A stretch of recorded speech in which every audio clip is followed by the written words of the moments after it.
ल हामीलाई त विश्वास गरेर हैन विकल्प खोजौँ भनेर भन्नु होला रे।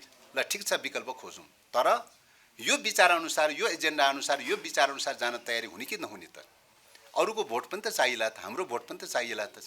साम्राज्यवादको त्यत्रो घेराबन्दी भइरहेको अवस्थामा, त्यत्रो दबदबा र हस्य भइरहेको अवस्थामा हामी त सित्नु पर्ने हो। कसरी आएछ म त आश्चर्यचकित भएको चाहिँ छु। जुन सिट आएको चाहिँ छ त्यो पनि आश्चर्यचकित भएको चाहिँ छु। पनि अहिलेको सन्दर्भमा दलहरूका नेताहरूको विकल्प छैन, दलहरूको चाहिँ विकल्प छैन, दलीय प्रणालीको विकल्प छैन, राजनीतिक पृष्ठभूमि र राजनीतिक के अरे अवस्थाको चाहिँ पृष्ठभूमिबाट आएका लिडरसिपहरूको विकल्प छैन। दलका नेताहरूले सोचेको कुराको आधारमा त पुगिरहेको छैन भनेर चाहिँ भनिरहेको अवस्थामा तपाईँको झन् चाहिँ दलभन्दा बाहिरका चाहिँ हैन न्युट्रलको नाममा नन पोलिटिकल पृष्ठभूमिका चाहिँ पात्रहरूबाट देशको रक्षा हुन्छ भन्ने कुरा त त्यो कल्पनाभन्दा कोसौँ टाढाको विषय हो।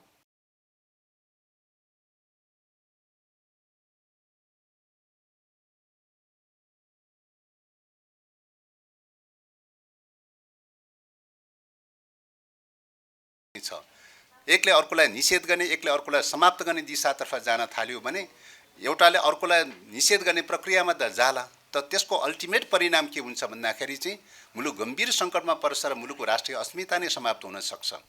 त्यसैले यतिखेर चाहिँ आफ्ना आफ्ना आस्था र विचारको आधारमा फरक दलहरू बनेको भए तापनि राष्ट्रियताको मुद्दामा मेजर मुद्दामा एक आपसँग सहमति, समझदारी र सद्भावको रूपमा विकास गर्नुको विकल्प छैन र यसरी विकास गर्न सकियो भने चाहिँ मुलुकको रक्षा हुन्छ, होइन आन्तरिक रूपमा दलहरूको चाहिँ आफ्नो इगो, आफ्नो चाहिँ महत्त्वाकांक्षी, आफ्नो चाहिँ दम्ब आदि कुराले गर्दाखेरि एकले अर्कोलाई निषेध गर्ने दिशातर्फ जान थाल्यो भने नेपालको भाग्य र भविष्य समाप्त हुने काल त्यहीँबाट सुरु हुन्छ चाहिँ। त्यस कारणले गर्दाखेरि चाहिँ यो अवस्थामा पनि दलहरू कति गम्भीर बनेर अगाडि बढ्ने भन्ने च्यालेन्ज पनि पैदा भएको छ। यो च्यालेन्जलाई फेस गर्नलाई दलहरू कति तयारी हुन्छन्, नेताहरू कति तयारी हुन्छन्, आगामी सरकार कति तयारी हुन्छ, सरकारको नेतृत्व कति तयारी हुन्छ, यो परीक्षणको घडीको रूपमा रहेको चाहिँ छ। अहिलेको अवस्थामा साम्राज्यवादको त्यत्रो घेराबन्दी भइरहेको अवस्थामा, त्यत्रो दबदबा र हस्य भइरहेको अवस्थामा हामी त सित्नु पर्ने हो। कसरी आएछ म त आश्चर्यचकित भएको चाहिँ छु। जुन सिट आएको चाहिँ छ त्यो पनि आश्चर्यचकित भएको चाहिँ छु। त्यसो भएको हुनाले चाहिँ अहिले त सिद्धिनु पर्ने हो, सिद्ध्याउनु पर्ने हो, सिद्धिने खालको प्रक्रिया हो नि, टोटली समाप्त गर्ने खालको प्रक्रिया हो नि। कम्युनिस्टहरू त्यसमा पनि माओवादीले त देख्नै नसक्ने खालको प्रक्रिया हो नि। शान्ति प्रक्रियालाई अब्स्टेकल गरेर चाहिँ पुरै समाप्त गर्ने दिशामा चाहिँ गइरहेको अवस्था हो नि। त्यसो भएको हुनाले यस्तो खालको परिस्थिति हुँदा हुँदै पनि चाहिँ जुन प्रकारको परिणाम आएको चाहिँ छ, जुन प्रकारको चाहिँ तपाईँको के अरे रिजल्टहरू आएको छ, यो कुराबाट चाहिँ हामी के चाहिँ मतलब हाम्रो सोच चाहिँ हाम्रो विचारको हिसाबले हेर्ने हो भने हामी आत्मगौरव बान्धित छौँ। किन त भन्दाखेरि राष्ट्रियताको मुद्दामा हामीले ठिक ढङ्गले उठाएका रहेछौँ, स्वाधीनताको मुद्दामा ठिक ढङ्गले उठाएका रहेछौँ।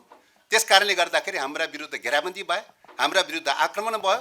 ती सबै आक्रमणहरू चाहिँ तपाईँको माओले भन्नुभएको छ, वर्ग दुश्मनले जति हमला गर्यो, जति आक्रमण गर्यो, हामी सही ठाउँमा पुगेका रहेछौँ, सही ठाउँमा चाहिँ उभिएका रहेछौँ भन्ने कुराको चाहिँ अनुभूत हुन्छ।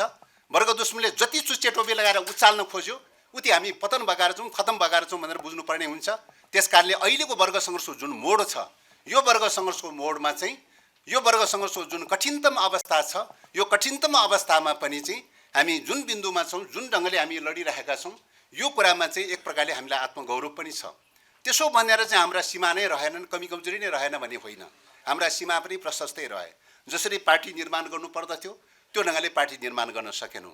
पार्टीलाई जसरी स्कुलिङ गर्नु पर्दथ्यो, जुन ओरिएन्टेसनबाट स्कुलिङ गर्नु पर्दथ्यो त्यो ओरिएन्टेसनबाट हामीले स्कुलिङ गर्न सकेनौँ र पार्टीलाई नयाँ ढङ्गले पार्टी निर्माण गर्ने प्रक्रियामा वर्ग सङ्घर्षको मोड नयाँ मोडमा गइसकेपछि शान्तिपूर्ण रूपले संवैधानिक प्रक्रियाबाट तपाईँको नयाँ मोडमा चाहिँ आन्दोलनको स्वरूप नयाँ मोडमा गइसकेपछि यो नयाँ मोडमा गइसकेको अवस्थाको सन्दर्भमा पार्टीलाई जसरी निर्माण गर्नु पर्थ्यो, पार्टीलाई जसरी नवीकरण गर्दै अगाडि बढाउनु पर्थ्यो, जसरी विस्तार गर्दै अगाडि बढाउनु पर्थ्यो, सायद हामीले त्यो तयारी गर्न सकेनौँ। त्यसले गर्दाखेरि पनि हाम्रा केही सीमाहरू कमी कमजोरीहरू रहन पुगे पार्टी निर्माणको प्रश्नमा। एवं प्रकारले चाहिँ कोलिसनको सन्दर्भमा पनि, गठबन्धनको सन्दर्भमा हेर्दाखेरि राष्ट्रिय राजनीतिको हिसाबले हेर्दाखेरि गठबन्धनको विकल्प थिएन। यो सिस्टमलाई फलो गर्दाखेरि, यो सिस्टमलाई फलो गरेर अगाडि बढ्दाखेरि गठबन्धनको विकल्प थिएन। कुनै पनि घटकहरू गठबन्धनमै छन्, गठबन्धनबाट मुक्त त कोही पनि छैन चाहिँ। त्यस कारणले गर्दाखेरि गठबन्धन खोज्ने कुरा स्वाभाविक प्रक्रिया थियो। अब गठबन्धनको सन्दर्भमा के भयो त भन्दाखेरि तत्कालको करेन्ट विचारकै आधारमा हेर्ने कुरा हो, तत्कालको करेन्ट राजनीतिक लाइनकै आधारमा हेर्ने कुरा हो, लाइनको आधारमा हेर्दाखेरि कमसे कम चाहिँ तपाईँको मुलुकको स्वाधीनताको रक्षा गर्नका लागि अहिलेको सिस्टमलाई स्थिरता र स्थायित्व दिन त तयारी हुनु पर्यो नि। अथवा हामी चाहन्थ्यौँ अग्रगामी दिशामा अगाडि बढ्न चाहन्थ्यौँ। धार त तीनटा धार हो, अग्रगामी धार पनि छ, यथास्थितिवादी धार पनि छ, पक्षगामी धार पनि छ, तीनटै धार छ। हामी चाहन्थ्यौँ अग्रगामी धारमा अगाडि बढ्न चाहन्थ्यौँ, तर अग्रगामी धारमा अगाडि बढ्न सक्ने अवस्था त भएन। जुन पक्षगामी धार हावी भयो मुलुकमा चाहिँ, त्यो पक्षगामी धार हावी हुँदाखेरि त यथास्थिति धारसँग मिल्नुपर्ने अवस्था पैदा भयो, यथास्थिति धारसँग सहकार्य गर्नुपर्ने अवस्था पैदा भयो। त्यसले गर्दाखेरि हामी यथास्थितिमै टिकेर अग्रगामी दिशातर्फ भन्दा पनि यथास्थितिमा टिकेर चाहिँ तपाईँको अहिलेको व्यवस्था, अहिलेको डेमोक्रेसी, अहिलेको राष्ट्रियतालाई रक्षा गर्नुपर्छ भन्ने क्रममा चाहिँ यथास्थितिवादी शक्तिहरूसँग हामीले सहकार्य गरेकै हौँ। यथास्थितिवादी शक्तिहरूसँग गरेको सहकार्य 5 दलीय गठबन्धन त्यसैको उपज हो। यथास्थितिवादी शक्तिहरूसँग गरेको सहकार्यको बारेमा सायद जनतालाई हामीले ठिक ढङ्गले ओरिएन्टेसन गर्न सकेनौँ, आफ्ना घटकहरूलाई ठिक ढङ्गले स्कुलिङ गर्न सकेनौँ, ठिक ढङ्गले तालिम गराउन सकेनौँ। त्यसले गर्दाखेरि चाहिँ कोलिसनका घटकहरूको मतलाई पनि ठिक ढङ्गले चाहिँ एक ठाउँमा पार्ने कुरामा चाहिँ केन्द्रित गर्न सकेनौँ। त्यो केही विकेन्द्रितहरू पनि भए। यस्ता प्रकारका चाहिँ हाम्रा इन्टरनल तयारीका पाटाहरू बारेमा चाहिँ त पक्कै पनि हाम्रा सीमाहरू रहे। पार्टी निर्माणको प्रश्नमा पनि, निर्वाचनको तयारीको प्रश्नमा चाहिँ र कोलिसनलाई तयारी गर्ने प्रक्रियामा पनि चाहिँ सायद के सीमाहरू त पक्कै पनि रहे। तर पनि चाहिँ यी सबै सीमाहरूका बावजुद पनि यी सीमाहरूबाट शिक्षा लिँदै यो शिक्षा चाहिँ आत्मसातीकरण गर्दै आगामी दिनमा फेरि पनि ती पक्षहरूलाई सुधार गर्दै गर्दै लैजानुको विकल्प छैन भन्ने लाग्छ। त्यसकारणले यतिखेर पार्टीले जोड दिएको विषय के हो त भन्दाखेरि पार्टी निर्माणमै जोड दिनुपर्छ। परिवर्तित परिस्थिति जो पैदा भएको छ, परिवर्तित स्थिति अनुसार पार्टी निर्माण गर्ने, पार्टी विस्तार गर्ने र पार्टी निर्माणकै प्रश्नलाई केन्द्रबिन्दु एजेन्डा बनाएर अगाडि बढ्नुको विकल्प छैन। त्यस कारणले गर्दाखेरि त्यो दिशातर्फ लाग्नुपर्छ भनेर चाहिँ पार्टीको पक्षको बारेमा, पार्टी निर्माणको पक्षको बारेमा त्यो ढङ्गले पनि हामीले आत्मसमीक्षा गरेको कुरा पनि यहाँहरूलाई चाहिँ निवेदन गर्न चाहन्छु। 5 दलीय गठबन्धनमा पनि कतैबाट उठेको छैन, तर पनि चाहिँ हिजोबाट चाहिँ कतिपय मिडियाहरू मार्फत यो कुरा चाहिँ सुनिरहेको छ, आइरहेको चाहिँ छ।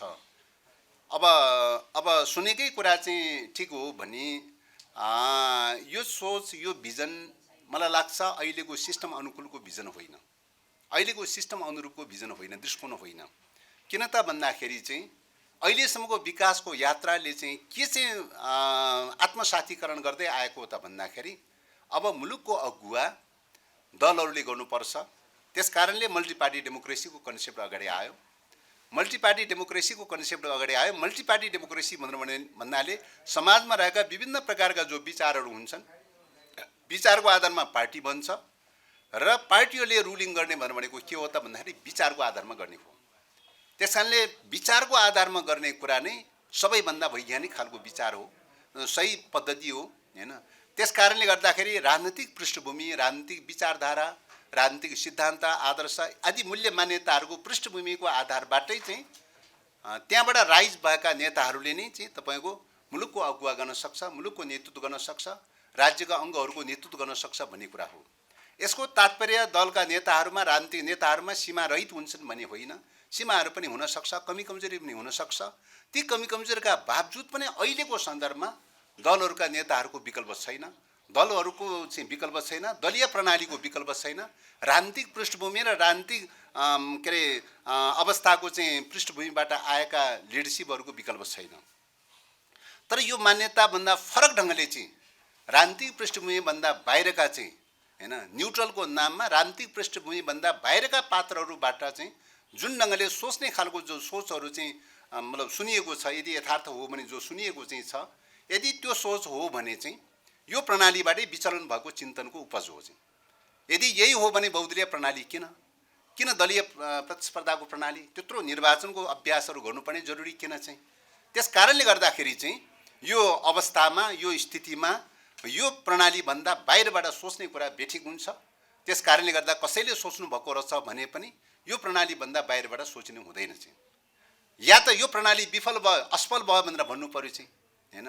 यो प्रणाली असफल भएको अवस्थामा हुनसक्छ विकल्प अरू पनि हुनसक्छ, तर यो प्रणाली रहँदासम्म यो प्रणाली भित्रैबाट सोच्नुपर्छ, बाहिरबाट सोच्नुहुन्न भन्ने लाग्छ। न्युट्रल भनेर भनेको, निर्दल भनेर भनेको या दलीय राजनीतिक पृष्ठभूमिभन्दा बाहिर भनेर भनेको के हो त? निर्दलीय कन्सेप्ट हो। यहाँ निर्दलीय कन्सेप्ट हो भने निर्दलीय प्रणाली ठिक थियो भनेर भन्नु पर्थ्यो, भन्दाखेरि बहुदलीय प्रणाली भनेर भन्ने। अनि चाहिँ हामी अभ्यास चाहिँ निर्दलीय प्रणालीबाट अभ्यास गर्न थाल्यौँ भने हाम्रो दिशा कता विचलित हुन्छ ठेगाना हुँदैन। त्यस कारणले गर्दाखेरि यो विषय पहिलो कुरा यो मान्यताको दृष्टिकोणबाट चाहिँ। दोस्रो कुरा के हो त भन्दाखेरि चाहिँ मुलुकको अगाडि राष्ट्रियताको दृष्टिकोणले सङ्कटमा छ भनेर मैले अघि भन्यौँ र यो सङ्कट मोचन गर्नका लागि अहिले दलका नेताहरूको विकल्प खोज्नुको विकल्प छैन। अहिले त्यहाँबाट चाहिँ तपाईँको मुलुकको अगुवा गर्ने कुरा, नेतृत्व गर्ने कुरा, राष्ट्रको रक्षा गर्ने कुरा, संरक्षण गर्ने कुरा यतिखेर चाहिँ दलहरूले नै अग्रसर हुनुको विकल्प छैन, दलका नेताहरू नै अग्रसर हुनुको विकल्प छैन। त्योभन्दा बाहिर सोच्न मिल्दैन। यद्यपि विधिको हिसाबले राष्ट्रपति बन्ने प्रक्रियामा दलका सदस्य रहेछन्, नेता रहेछन् भने पनि त्यो रिजाइन गरेर चाहिँ सोच्न नबनेर जानुपर्ने जो विधि छ त्यो विधि आफ्नो ठाउँमा छ। तर त्यो विधिको तात्पर्य चाहिँ दलका नेताहरूबाट मुक्त, दलका नेताहरूबाट पृथक हुनुपर्दछ भन्ने मान्यता होइन। त्यस कारणले गर्दाखेरि चाहिँ अहिलेको राष्ट्र सङ्कट पैदा भइरहेको बेलामा तपाईँको दलका नेताहरू नै सोच्नुपर्छ यसको कसरी रक्षा गर्ने, कसरी अगुवा गर्ने, कसरी मुलुकको रक्षा गर्ने भन्ने कुरा चाहिँ दलका नेताहरूले सोच्नुपर्छ। दलका नेताहरूले सोचेको कुराको आधारमा त पुगिरहेको छैन भनेर चाहिँ भनिरहेको अवस्थामा तपाईँको झन् चाहिँ दलभन्दा बाहिरका चाहिँ हैन न्युट्रलको नाममा नन पोलिटिकल पृष्ठभूमिका चाहिँ पात्रहरूबाट देशको रक्षा हुन्छ भन्ने कुरा त त्यो कल्पनाभन्दा कोसौँ टाढाको विषय हो। त्यस कारणले गर्दाखेरि यदि त्यही कोणबाट सोचेको हो भने यो चाहिँ राष्ट्रिय आत्मसम्मानवादी चिन्तन हुन जान्छ, राष्ट्रिय भुँडा टेकुवावादी चिन्तन हुन जान्छ, राष्ट्रिय आत्मसम्मानवादी चिन्तन हुन जान्छ। त्यस कारणले गर्दाखेरि राष्ट्रिय आत्मसम्मानवादी र भुँडा टेकुवावादी चिन्तनले मुलुकको स्वाधीनताको रक्षा गर्न सक्दैन, नेपालको स्वाधीनताको रक्षा गर्न सक्दैन।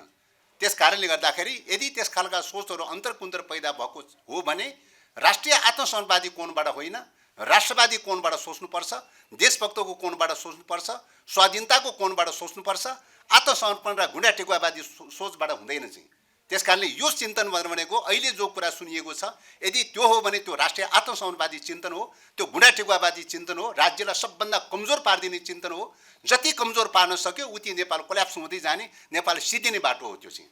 त्यस कारणले गर्दाखेरि चाहिँ यो दिशा चाहिँ तपाईँको यो चिन्तन, यो सोचको हिसाबले यो बेठिक छ भन्ने लाग्छ। मुलुकको आवश्यकतालाई ठिक ढङ्गले बोध गराउन सक्यो भने, ठिक ढङ्गले आत्मसातीकरण गर्न सक्यो भने, आत्मसातीकरण भयो भने सङ्ख्याको प्रश्न मेजर बन्छ भन्ने लाग्दैन हैन। दलहरूको बिचमा सहमत नहुन सक्ने स्थिति म देख्दिनँ, सहमत हुन सक्छ। दलहरूको सहमतिकै बिचबाट सङ्ख्या पनि जुट्ने कुरा हो। त्यस कारणले गर्दाखेरि त्यो त विचारले गाइड गर्ने कुरा हो, लाइनले गाइड गर्ने कुरा हो हैन। त्यस कारणले गर्दाखेरि चाहिँ सङ्ख्यामा मात्र, प्राविधिक रूपले सङ्ख्यामा मात्र हेरेर त पुग्दैन चाहिँ। सङ्ख्या पनि हो, सङ्ख्या बिल्कुलै केही पनि होइन भन्ने कुरा होइन, सङ्ख्या पनि हो। तपसिल त निश्चित रूपले आधार त अन्ततगत चाहिँ फाइनल गर्ने प्रक्रियामा विधिमा जाँदाखेरि त सङ्ख्याकै कुरा आउँछ। तर त्यसको अगुवा गर्ने कुरा त विचारले नै गर्ने कुरा हो, विचारले गर्ने कुरा हो। हामीले जुन विचार राखेका चाहिँ छौँ त्यो विचार अनुसारको नेतृत्व गर्न हामी तयारी छौँ भनेर पनि भनेका चाहिँ छौँ र त्यो विचार अनुसार अगुवा गर्नलाई अरू कोही तयारी हुन्छ। ल हामीलाई त विश्वास गरेर हैन विकल्प खोजौँ भनेर भन्नु होला अरे, ल ठिक छ विकल्प खोजौँ, तर यो विचार अनुसार, यो एजेन्डा अनुसार, यो विचार अनुसार जान तयारी हुने कि नहुने त? अरूको भोट पनि त चाहिएला त, हाम्रो भोट पनि त चाहिएला त चाहिँ हैन। हाम्रो भोट लिनका लागि पनि त चाहिँ, हाम्रो मत लिनका लागि पनि त चाहिँ विचारमा त एक ठाउँमा त उभिनु पर्ने त होला त, लाइनमा एक ठाउँमा, एजेन्डामा त एक ठाउँमा त उभिनु पर्ने त होला। त्यतिकै अनुहार हेरेर त हामी समर्थन त गर्दैनौँ चाहिँ कसैलाई पनि हैन। यो कुनै लेनदेनको मामला त होइन त चाहिँ, यो त विचारको, मुलुकको भाग्य र भविष्यसँग जोडिएको प्रश्न हो, मुलुकको डेमोक्रेसीको रक्षासँग जोडिएको प्रश्न हो, मुलुकको राष्ट्रियताको रक्षासँग जोडिएको प्रश्न हो चाहिँ। त्यसो भएको हुनाले चाहिँ यो मुद्दामा चाहिँ अरू दलहरूको सन्दर्भमा भन्ने हो भने अरू दलहरूले पनि त्यतिकै सङ्ख्या कसरी पुर्याउनुहुन्छ त? क्वेसन त त्यो हो त। सङ्ख्या पुर्याउने र नपुर्याउने भन्ने प्रश्न त अन्ततगत विचारधाराले गाइड गर्ने कुरा हो, लाइनले गाइड गर्ने कुरा हो, एजेन्डाले गाइड गर्ने कुरा हो। त्यसैले एजेन्डामा अन्तर्निहित छ भन्ने कुरा म आग्रह गर्न चाहन्छु। दोस्रो कुरा, अब एमालेसँगको कुरा पनि प्रसङ्ग पनि उठाउनु भयो। अब एमालेसँगको सन्दर्भमा त औपचारिक खालका कुराकानी त उल्लेखनीय रूपमा त्यस्तो त केही भएको छैन। अब निर्वाचनमा जितेर आउनुभयो उहाँ चाहिँ, अब विपक्षी दलको नेता, अब 5 दलीय गठबन्धनमा अरू नेताहरूको सन्दर्भमा त 5 दलीय गठबन्धनमै भेट हुने भएको हुनाले त्यहीँ चाहिँ शुभकामना दिने अवसर पाउने भयो। उहाँलाई त त्यहाँ पाउने कुरो भएन। त्यसले गर्दाखेरि उहाँलाई शुभकामना दिनलाई उहीँ गएर चाहिँ शुभकामना दिएको अवस्था हो। शुभकामना दिने क्रममा सामान्य कर्सी हुने कुरा एउटा कुरा भयो, तर औपचारिक रूपमा सरकार गठन लगायतका विषयहरूको बारेमा औपचारिक रूपमा उल्लेखनीय रूपमा कुराकानी चाहिँ भएको छैन। धन्यवाद।